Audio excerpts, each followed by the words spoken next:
welcome to episode 55 of FMOE here on Shaun Does FM with Cardiff City. I hope you are doing well, and coming up today we wrap up season 2 here at Cardiff, as you can see, where we did pick up the championship, and off the back of that we are going to do some transfers as we head into the Premier League for next season. So if you are looking forward to today's episode, somewhat of a transfer special, then do remember to go down below, leave a thumbs up on the video, and if you haven't done so already and have been enjoying the series here on the channel, also remember to hit that subscribe button and turn that notification bell on as well.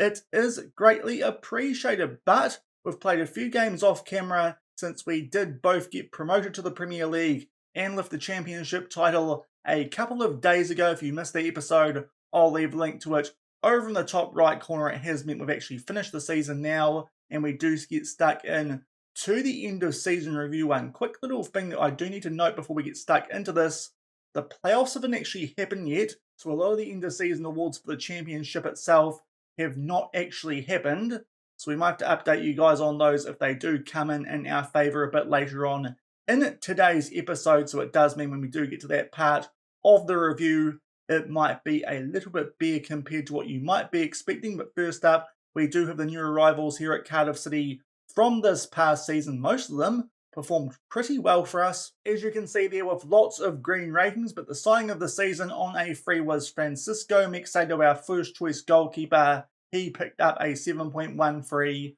45 appearances, even got an assist, and he does pick up signing of the season with a slightly better average rating than both Marco Blun, who scored 28 goals in his debut season here, and also Eilika Gudmundsson, who worked his way into that first choice left back spot, and just behind those two as well, John Kamani Gordon, who to be fair ended up being a very useful squad player for us this season, and the same can be said for Aaron Molinas, just in behind Ruben Colwill as our backup attacking midfielder. Other players that we signed this past season were Zachariah Ziani, Carl Jacob Hein as our second choice goalkeeper, Davison Savino, who to be fair didn't actually play as much as we were hoping, and also Willard Ditter and Chris Brady on free transfers, albeit Brady never actually made an appearance for the first team. But most of those signings that we did make who got on the field actually did perform quite well for us, obviously with us ending up winning the championship quite comfortably. We did sell a few players, to be fair to most of these guys, though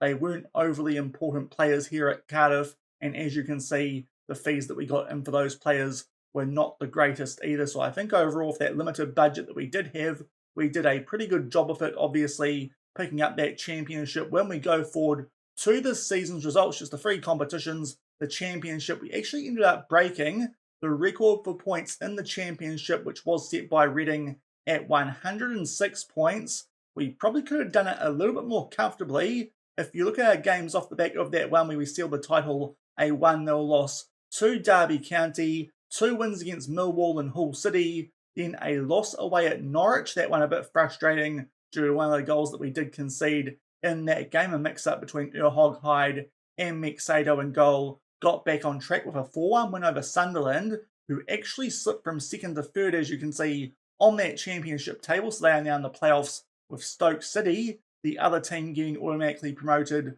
to the Premier League. And we finished the season with a 0-0 draw away from home against QPR, a result which did see them jump into a playoff spot over Everton, who have now sacked their manager off the back of missing out on those playoffs. So it's us and Stoke City already going up to the Premier League for next season. Sunderland, Notts Forest, Middlesbrough and QPR are taking part in the playoffs, but it was a very good season for us, very, very comfortably winning the championship by 21 points over Stoke City. The FA Cup, we were only okay in this competition this season after making our way through to the semis last time around. We got through the 4th round quite comfortably against Stoke 3-0, but then it took a second game and extra time against Birmingham City to make our way through to the 5th round, where we put up a pretty plucky fight against Bournemouth, especially with quite a rotated team, but in the end suffered a 1-0 defeat. And in the Carabao Cup, this was probably our worst result of the season. We got through on penalties against Sheffield Wednesday in the first round, but then we lost to League 2 opposition and filed 2-1 away from home. Not good stuff for us there in the Carabao Cup, but thankfully our work in the Championship means that has been forgotten fairly shortly off the back of those results. In terms of our matches to remember this season, quite a few of this stuff does come in South Welsh derbies. Against Swansea, our biggest win 6-1 in February. That was against newly appointed Eddie Howe's team, a very good result at home. The match to remember, we actually showed you guys in the episode, a 3-0 win away from home against the same team, and the goal of the season was scored by Malin Jakalis in injury time as we picked up a 2-0 win away from home against Luton Town in March. This was a game that we were well on top of, but it took until the injury time for us to make sure that we did seal this result, and here is the goal from outside the box. It's a wonderful strike there from Jakalis, running onto it from that cleared corner into that top right corner. He scored a few pretty good goals this season. Marco Blum in particular maybe could stake a claim for getting that goal of the season award as well in a game off camera. I think he scored a really good goal against Nottingham Forest from memory, but the game decides that that one from Jakalis is the winner of goal of the season. Now this pit here isn't going to be too accurate because we haven't got the money in for winning the championship just yet, and also not quite promoted to the Premier League yet, which could influence our club reputation. Apparently sponsorship slightly down, as well as broadcast revenue. Competition prize money is down, but that is because this review is happening before the playoffs. But apart from that, the hospitality and matchday stuff has gone up. The top shirt sellers, Rouse, Coventry, Colwell, Brun and Robinson, which is a little bit surprising considering he didn't actually play all that much football this season with the injuries that he picked up, especially in the latter stages. And our best 11 for this past season does look quite similar to what we were putting out, especially towards the back end of the season. Our defence really picks itself. Mexado in goal, Hardy and Goodmanson, the wing backs with Urhog, Hyde and McGuinness. In the middle of that defence, in front of them, Joe Rouse and Andy Rinamotta in that ball-winning midfield role. And to be fair, that's something we are going to talk about shortly in terms of where we are going to look to improve the team for this upcoming season, because attributes-wise, he's actually better than Connor Coventry, so that might be an area we do need to look to improve in for this upcoming season. Of course, we've already signed Al Bloshy out of Qatar to go in for Joe Rouse next season. Our attacking midfielders, Gordon outright, he finished the season very nicely, while the likes of Galasay was injured. Colwell, the attacking midfielder, and Jakalis, who was our backup left winger, he comes in with a very good rating of 7.36, and up front Marco Blum with those 28 goals. So apart from a few changes here or there, it does look pretty close to what our best choice 11 was for most of this past season. And then we go forward to the club awards. As I said, no competition awards have been given out just yet, but the fans player of the season was actually Malin Jakalis with that good average rating. The 30-year-old picks up the player of the season, and the young player of the season does go to Marco Blum. You saw earlier, signing of the season, goal of the season, and top goal scorer with Marco Blum with 28. The most assists was Jakalis with 13. Most man of the match is our backup striker in Keon Atete with 7. So when we did use him, he was quite impactful, and the highest average rating was Jakalis, rounded up to that 7.4. In terms of record breakers, most goals by a player of the season is now held by Brun, same with assists with Jakalis, and most clean sheets Mexado with 25. Atete the most player of a match awards in a season, and also Joe Rouse is now just 2 games away from having 500 appearances in league football for Cardiff City, which he should get next season, even though he will be a backup in that defensive midfield role. And the oldest goal scorer, Curtis Nelson, at 33 and around about a half years old. And in terms of manager-wise, we picked up the manager of the month for August, November, January, February, and March. Hopefully that will be enough for us to pick up the manager of the year once the playoffs do finish and we go forward to the history in the making. Had a dream run thanks to a great start, and from there we did hold a pretty good lead for most of the season. And now we go forward to the dynamic manager timeline to see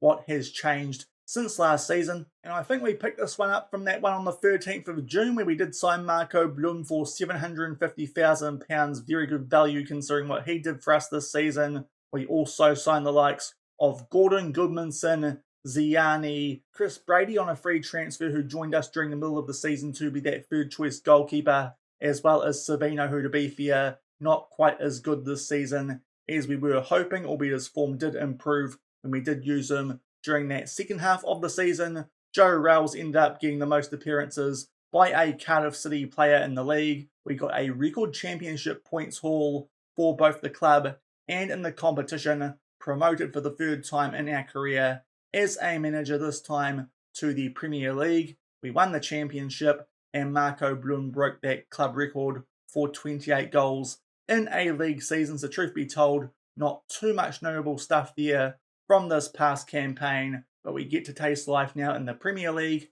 off the back of a very comfortable win there in the championship for this past season. While we are here, the supporter profile has just gone from having a bit less hardcore fans and a few more fair weather fans, and that could increase, I think, a bit more now that we are jumping up to the Premier League, especially because we might find life there a little bit tough depending on what we do get done in this transfer window with our £38 million. The board delighted with some club vision progress of growing the club's reputation, albeit that was not shown in that end of season review. We also have a club vision and expectations meeting. What they expect from us this season: still play high tempo pressing football, but instead of attacking football, they want us to be defensively solid.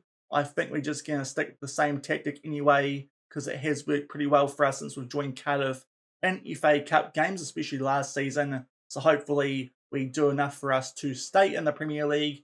And as you can see, the goal over the next couple of seasons is just to avoid relegation from the Premier League. Hopefully we can do that. I'd like to think we can, based on how well we did do in the Championship this past season, and even that little stint that we did have the season before when we did take over in December. And we've also got a training camp destination to choose for our pre-season coming up. Apparently we should be going to Lothian in Scotland. Not too sure if a Scottish summer is all that appealing.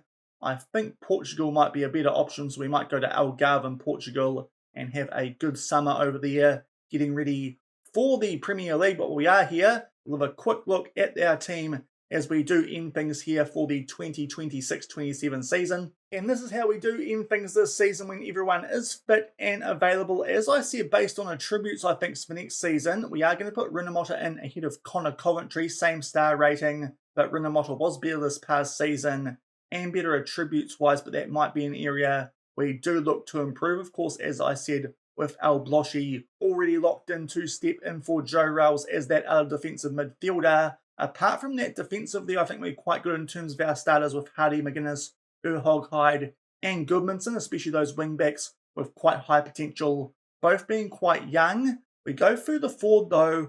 I think our wingers are a real area of concern going into this upcoming season, even though Jacques did pick up the player of the season. I think those areas we could definitely improve in, as most options we do have in those wide areas up front are quite old, so we might look to bring in some good young players in the wings, and also maybe a bit better backup in some areas as well. But overall, I think the main area we are going to look to improve for this upcoming season, when we do make the jump to the Premier League, is out on both wings, and we'll see how much extra money we do have once we get those deals done. And we have already got a new winger coming to the club, as we suggested would be the case late in the last episode. We have got a deal done, so Mikhail Cech will join us in early June from Slovan Bratislava. He should come as a good backup sort of option. Could be a starter with him being better rated than Galasai in terms of attributes for a winger, but I would still like a better option in terms of star rating, just to improve the overall quality of the squad.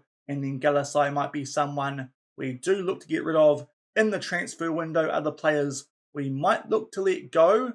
Just looking at the overall squad, Mateju, we promised that he could leave for a bid of 7.5 million.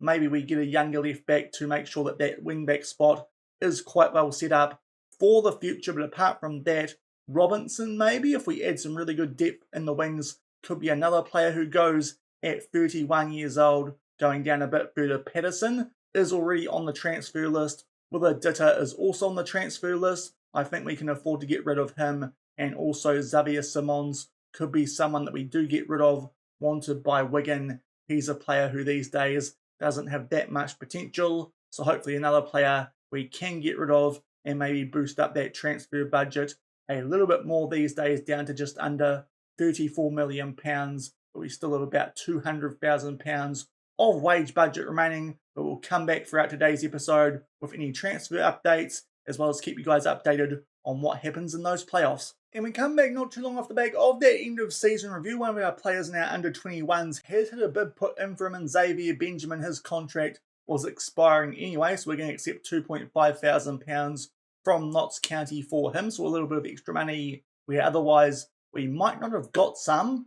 But the reason we're coming back, interesting item here at the top of the inbox, our chairman Neil here is withdrawing his financial backing from the club. I'm not too sure what impact that could have. Hopefully it does mean we still get a bit of decent money coming through to support us in the transfer window in upcoming seasons, especially in the Premier League, but thought that might be something which could become important further on in this save if we are still at Cardiff City.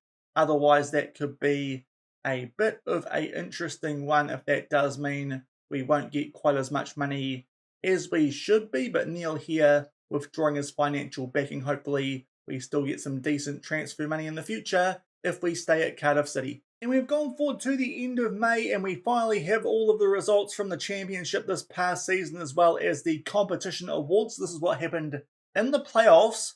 Both teams at the bottom of the playoffs actually made their way through to the final. QPR 4-1 over Sunderland, who just ended the season in terrible form, and also Middlesbrough getting the job done over Nottingham Forest. That did set up a playoff final between QPR and Middlesbrough, 5th versus 6th on the championship table, and the team going up alongside us and Stoke City to the Premier League is QPR, the team who held us to a 0-0 draw on the final day of the season. They are the last team who will get promoted from the championship to the Premier League next season, and the teams that we are replacing in the top tier, if we go up and have a look at the Premier League, are Southampton, Burnley and Blackburn. So the team that did beat us on penalties in that playoff final last season are going back down to the championship, but those are the 3 teams that we are replacing. Still, all the big boys are there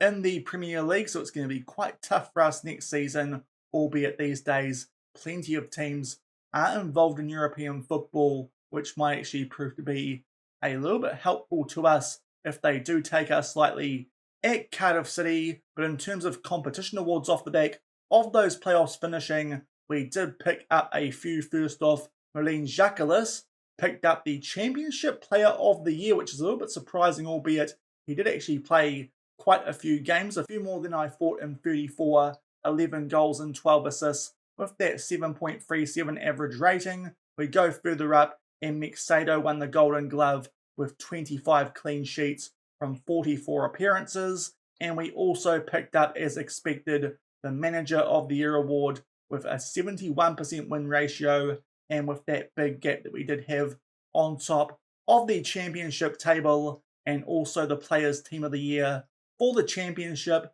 mostly made up of Cardiff City players. We've got Mexado, our entire back 4, Jacquelis on the left wing, and Marco Blunt up front, with Cassidy and Jones from Middlesbrough, Laurent from Stoke, and Simeone from Everton making up that team. But fair to say that we were the dominant force in the championship this past season, and now it's time for us to get stuck into the transfer market. And we go forward to the middle of June for our first signing in this transfer window, technically our third, but you already knew about the other 2 in El Bloshy, Mikhail Chek, and also that centre-back who was on the next gen list last year in Shara Labous. But we have made another addition to this Cardiff City squad. As you can see, it does go alongside us, offering a new contract to Marine Jacquelis, but he might only be a backup for us this season, because the player that we are going to sign first up is Enis Sully. He is a Romanian 21-year-old. We are going to pay $2.8 million for him as a regular starter, so we'll accept that deal. You can have a look at what our first signing for this window does look like.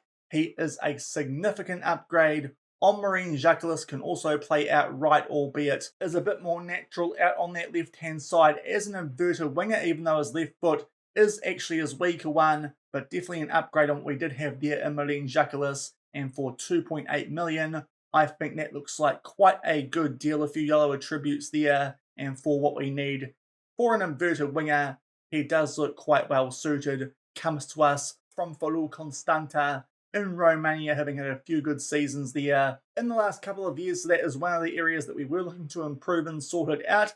And Sally will join us as our first choice left winger for this upcoming season. And only 2 days later, we have sorted out that other side up front on the right wing. This time we are going to sign Carlos Dominguez, a young Argentinian winger at 19 years old.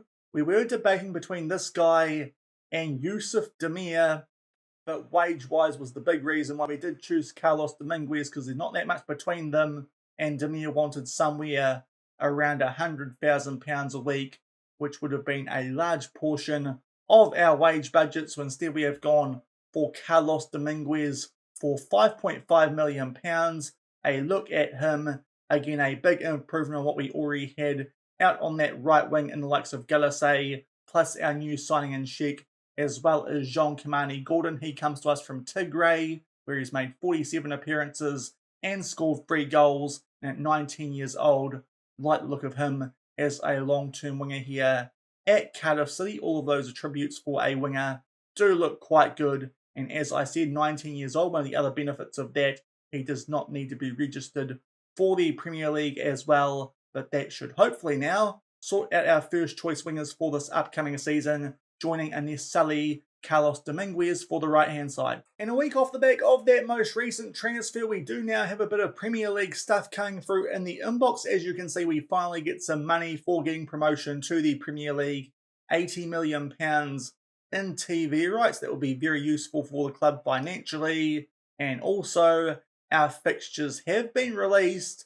We have a tough start in the Premier League, an away trip to Arsenal, who were right up there last season from memory on that Premier League table. Then we take on Aston Villa at home. I think they're in Europe this upcoming season, but at home, that might be a game where hopefully we can get something out of it. And to finish off our first month in August, it is a home game against Tottenham, who, to be fair, haven't been doing that well of late. They did end up in the Championship a few seasons ago, and then off the back of that, I think our few months after that opening one are a little bit kinder if we go and have a look at the schedule once we get through that first month. Also in that, a friendly where we do host Inter Milan prior to taking on Arsenal, but then things look a little bit easier in September as we take on Brentford, Stoke and Crystal Palace, and even October with games against the likes of QPR, Bournemouth and Leicester. Those 2 months could be quite important early on for us here at Cardiff City this season before November and December, where again things get a little bit tougher, taking on the likes of Chelsea, Man City, Liverpool, Man United, some of those big English clubs. But the first month in particular is going to be quite interesting, with 2 of those first 3 games coming against the big clubs in London. But that is what our first half of the Premier League season does look like. We open things up for an away trip to take on Arsenal. And it's our third signing update of today's episode. Ignore that one up top, which we do have on screen at the moment. As you can see, it's just a very boring appointment there of an under-18s fitness coach. But finally, we've been able to sell a player. Willa Ditta is going to go back to Colombia, to Deportivo Cali, for £4.2 million. We are having to pay a little bit of his wage, but it isn't that much. I think getting that money through the door might help us out a bit and also get that wage off of the books, especially with the addition of Shara Labous out of Cyprus, the player who was on the next gen list last season. So Willa Ditta can make his way out of the club. But we have signed a player in an area that I wasn't actually looking to improve, but for the price, he just looked a bit too good to turn down, and that is Facundo Farias, an attacking midfielder, so the same spot where we currently have Ruben Colwill. Quite an important player as he is homegrown club, but Facundo Farias looks a little bit better. £2 million is on 60k a week, which is a fairly hefty wage compared to what we have been paying for most signings so far, but he does look really good. So we are going to make this deal a goer, and we sign another Argentinian here at Cardiff City, Facundo Farias. He is going to be playing for us as an attacking midfielder on support. As you can see, a few nice yellow attributes there, and generally looks a very good attacking midfielder, having spent all of his career so far at Cologne, where he has scored 48 goals in 142 appearances. He was going to be exploring his options at the end of his contract anyway, so we have gone in a little bit early to get him for only £2 million. I think for a player of that quality, that is quite a good deal. It does mean that Ruben Colwill will probably drop down to the bench, albeit this guy is injured at the moment and is going to be out for a further 3 to 6 weeks with some sprained knee ligaments, so he might miss the start of the season, so it might take him a little bit longer to get up to speed here at Cardiff City. But that is our next signing in this transfer window, a new attacking midfielder in Facundo Farias. Part of the reason is I'm really struggling to find a good ball-winning midfielder, so it does mean at the moment we are looking at sticking with Rinomhota and Coventry in those positions for this upcoming season. But to counter that, we add some extra depth up front with Farias as our new first choice attacking midfielder. And we come back about a month before the season does start in the Premier League. We've just gotten underway in the pre-season, and we are going to make another sale here at Cardiff City. Ales Mateju, our backup left back from last season, the player who Goodmanson did replace in the first team. We are going to let go of him. He's wanted to leave for a little while, albeit we did tell him it would have to be for a fee of £7.5 million. In the end, we could get nowhere near that. We can get 4.3 million from Sochi in Russia, so that is where he is going to go. Not as much as we were hoping to get for him, but at 31 years old and for a player who did join the club like Willa Ditter on a free transfer, getting a good profit off of that deal. So Ales Mateju is the next player who will leave us at Cardiff City. It does mean we might need to now have a look at a new backup left back, maybe one a little bit younger. We could put Dujon Sterling in that role, but I think we can find someone younger and a little bit better. So that might be our next target in this transfer window with about a month to go before the start of the Premier League season. But Ales Mateju gone from Cardiff City for £4.3 million. And we are back and we have plugged that hole which Ales Mateju did leave as the backup left back. As you can see, a much younger option for just a little bit more than what we did sell Mateju for. We are paying $5.5 million up front and a few extra million in installments for Mike Stovall out of Cincinnati. In the MLS, he will join us as the backup left back. He is on a much lesser wage as well than Mateju, so in the long run might actually end up being quite a good deal for us. The minimum fee release clause there, not ideal, but he looks like a decent backup left back with a bit of potential a good option there for when Goodmanson is out or needs a rest. Some areas there which he could improve on, most notably is dribbling, but a very solid backup left back with a fair bit of potential, and his value should go up once he does join us here in the Premier League. But we get a bit of USA here at Cardiff City. Mike Stovall replacing Ales Mateju as the backup left back. And we've gone forward 5 days prior to the start of the Premier League season. I think that's where we're going to leave things for this transfer special end of season review episode. Not that many signings that we do during the course of today's episode, but it does mean our team here at Cardiff City does look quite different to what it was come the end of last season with those additions we have made for the first team. If we go over to the tactics screen, Ben Hardy, unfortunately, in our most recent friendly against Inter Milan, did pick up an injury. We'll run through the results from that pre-season before we get stuck into our first games in the Premier League in the next episode, which might not be tomorrow. So if there is no video tomorrow, again, apologies, but just a little bit busy this week. We'll get back on track next week, but I'll see what I can do, and I'll let you guys know down in the comments below this video what is going on. But Ben Hardy will be missing for that first game. If we put him back in that lineup, that is what we look like. The star ratings of our centre-backs have gone down, but I still think they're pretty good options for us in defence, especially with someone now on the bench like Shara Lubos, who would probably go on there ahead of Charlie Higgins, our signing on a free transfer out of Cyprus. But in terms of the starting 11 for this upcoming season, defence exactly the same. The midfield, we've got Al Bloshy in there instead of Rels, and also a slight role change as well as a deep-lying playmaker on defend alongside Rinomhota. That is the one area I think we could still improve on in the early stages of this season before we get to transfer deadline day at the end of August. But for now, we've found no one better than Rinomhota, and it does mean that Coventry is still there as a backup to him, but just not finding anyone, I think, who is worth the investment for pretty much the same player as Rinomhota so far. And up to attack as well, Dominguez out right, Sully out left, Brun up front, and when he is fit, because so far that has not been the case, but Facundo Farias will probably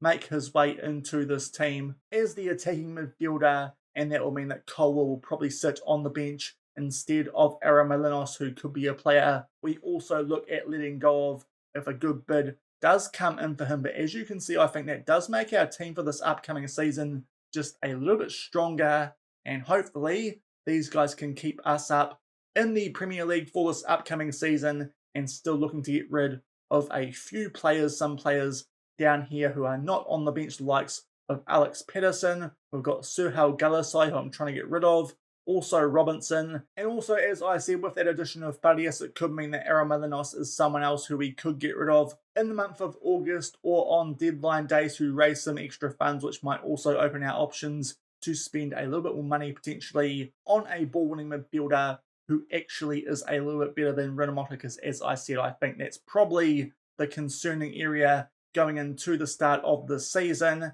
and also maybe a slightly better backup striker than Keona Tete, albeit I do like the fact he is a little bit different and a bit taller than someone like Marco Brun, a bit of a point of difference, which could be useful like it has been since we have been in charge here at Cardiff City. But I think that will do it for today's episode. We've done some decent work there in the transfer window so far, and we've still got a few weeks to hopefully improve that squad a little bit more. If you enjoyed that transfer special, then do remember to go down below, leave a thumbs up on the video, and if you haven't done so already and are enjoying this series here on the channel, also remember to hit that subscribe button and turn that notification bell on as well. We'll come back the next time I see you and get underway in the Premier League with our first couple of games in the season. There I've gone and spoiled our pre-season, as you probably saw there briefly.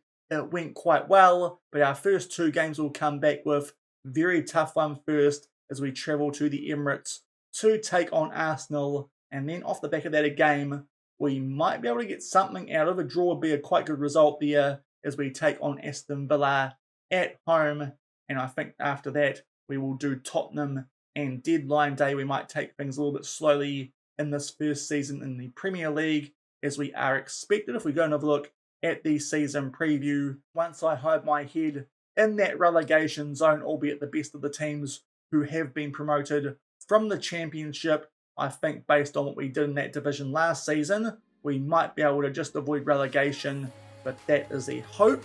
Whether it happens, we will see over the course of this season, but we'll come back next time and get stuck into life in the Premier League here at Cardiff City. So until then, thank you very much for watching, keep on keeping on, and I'll see you then. Cheers.